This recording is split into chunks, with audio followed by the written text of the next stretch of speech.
नमस्कार दोस्तों, स्वागत है हमारे चैनल राधे श्याम में। आज हमारे यहाँ पूजा थी, तो पूजा के लिए हम तैयार हुए। फिर हम पूजा के लिए गांव में गए। गांव के मंदिर में ही वो पूजा थी।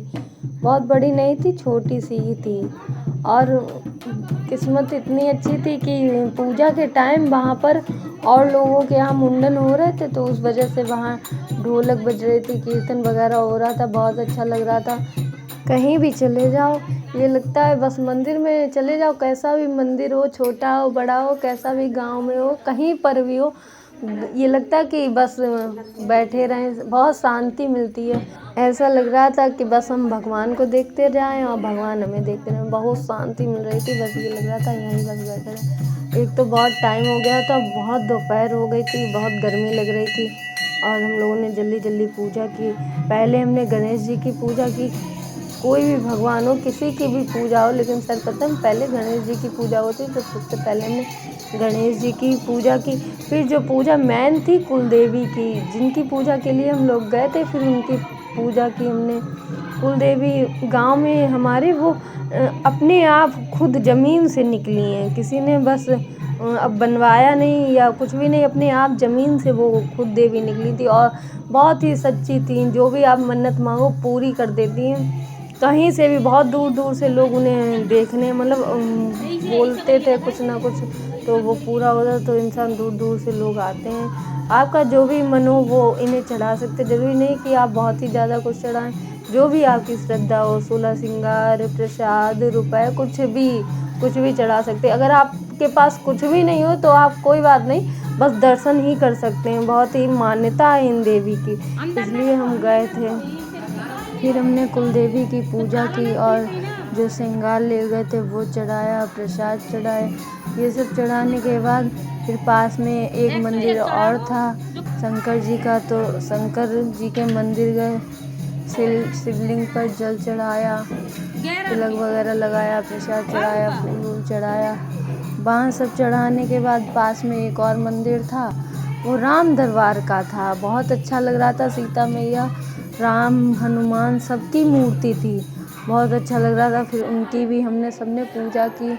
हमने और इनने दोनों लोगों ने पूजा, जहाँ जहाँ मंदिर थे सारे मंदिरों की पूजा की। दोनों लोगों ने पूजा करने के बाद फिर पास में सबसे लास्ट में जो हनुमान जी का मंदिर बना था, उस हनुमान जी के मंदिर में इन्होंने पूजा की। हमारे यहाँ कहा जाता है कि औरतें पूजा नहीं करती। जब साल में अगर एक बार हनुमान जयंती हो या बुढ़वा मंदिर हो या मंगलवार हो, कुछ भी हो, तब हम लोगों यहाँ हनुमान की पूजा की जाती है। वैसे नहीं की जाती। डेली में हम हनुमान जी की हम नहीं पूजा करते।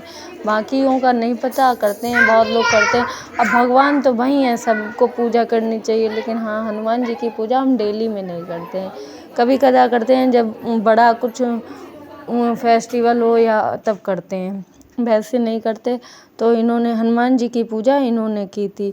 हनुमान जी की पूजा करने के बाद लास्ट में हमारे यहाँ पीपल है, उस पे जल जरूर चढ़ाया जाता है। हम बोला जाता है ब्रह्मदेव हैं हमारे यहाँ, वो भी ब्रह्मदेव की पूजा होती है, तो हमारे यहाँ उनकी भी पूजा, पीपल की भी पूजा हुई थी।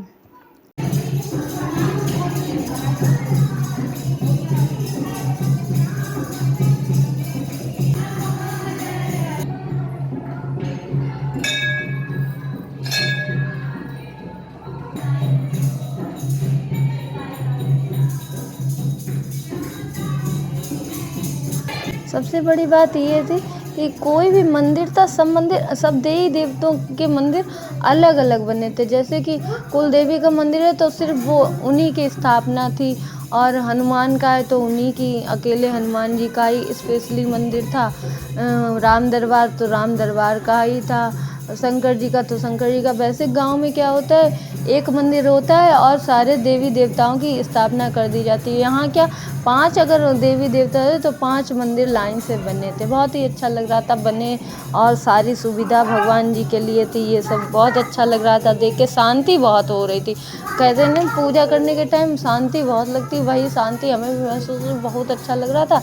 और सबसे ज़्यादा ये लगता है भगवान जागृति हो गए हों, कि वहाँ पे डांस वगैरह हो रहा था और वो पूजा में ढोलक जो सब लोग बजा, भजन कीर्तन हो रहा था, बहुत अच्छा लग रहा था। उसका कल्चर देख के हमें बहुत अच्छा लगता है। हमें गाँव में वैसे भी बहुत अच्छा लगता है, शहर में ज़्यादा अच्छा नहीं लगता है। गाँव में हमें बहुत अच्छा लगता है। कभी कदार जाने को मिलता है तो हमें बहुत मज़ा आता है, हमें बहुत मज़े करते हैं। जाने के बाद लगता तो है कि यहीं बस बैठे रहें और यहीं रुक जाएं, जाने का मन नहीं होता, लेकिन फिर भी जाना होता है। तो और सबसे बड़ी बात ये है कि जो भी औरतें थीं, जो भी लेडीज़ थी, सबके चेहरे ढके हुए मिल रहे थे। जो भी एक दूसरे को देख ही नहीं पा रहे थे, सबके चेहरे पे पल्लू था। वो वहाँ का रीति रिवाज, अपने अपने यहाँ अपने अपने गांव के रीति रिवाज होते हैं, किसी के यहाँ कैसा भी, किसी हमारे यहाँ का रीति रिवाज ये कि आप बाहर निकलेंगे, आप गली में कहीं भी, मतलब मोहल्ले में कहीं भी खड़े होंगे, किसी से बात करेंगे, लेकिन आपका कुछ भी हो, चेहरे पे पल्लू जरूर होना चाहिए। सो हम तो फिर भी, हम तो नए की वजह से थोड़ा कम किए थे, बाकी सब तो जिसे हम देख रहे थे बहुत ज़्यादा किए थी। सब लोग सर पे पल्लू जरूर लिए थे। अच्छा लगता है ये सब देख के कि हाँ अभी भी। और यहाँ तक कि जो भी सास लग रही थी वो सब लोग किए थी। जो दादी सास लग रही वो भी किए, जो अदर इंसान लग रहा वो भी, सब पल्लू किए थी। और यही सब देख के अच्छा लगता है। और उसके बाद फिर हम लोगों की सारी पूजा होने के बाद फिर हम लोग गांव गए। गांव में जाने के बाद थोड़ी टाइम बैठे, चाय नाश्ता किया, फिर खाना खाया। धूप वैसे भी तेज़ थी और घर जाना था। घर जाने की वजह से लेट ज़्यादा करना नहीं था, सब जल्दी जल्दी हो रहा था, पहले से सबको पता था। और फिर छोटी सी बिटिया थी, वो जिद करने लगी हम भी चलेंगे। तो हमने उससे कहा चलो तुम्हें घुमा लाएं। ऐसे ही मैं पकड़ के उसे घूमने लगी, बहुत अच्छा लग रहा था। बहुत छोटी सी थी, सब उसे नया नया लग रहा था। फिर हमने जाते टाइम दादी से आशीर्वाद लिया। हालांकि दादी बोलती रही कि रुको रुको रुको, लेकिन रुकना नहीं था क्योंकि जाना आज ही था, इस वजह से वहाँ रुके नहीं। अच्छा लगा, दादी से भी बहुत टाइम से बीमार चल रही हैं, बोल रही थी रुको, लेकिन हाँ रुके नहीं। चलो हमने कहा फिर आएंगे, फिर घूमने आएंगे, ये सब बोल के जा रहे थे। अच्छा लगा। अगर आपको वीडियो ज़रा भी अच्छा लगे तो लाइक करिए, कमेंट करिए, साथ ही हमारे चैनल को सब्सक्राइब करना ना भूलें। धन्यवाद। फिर मिलते हैं। ज़रा सा भी अच्छा लगे तो कमेंट ज़रूर करें।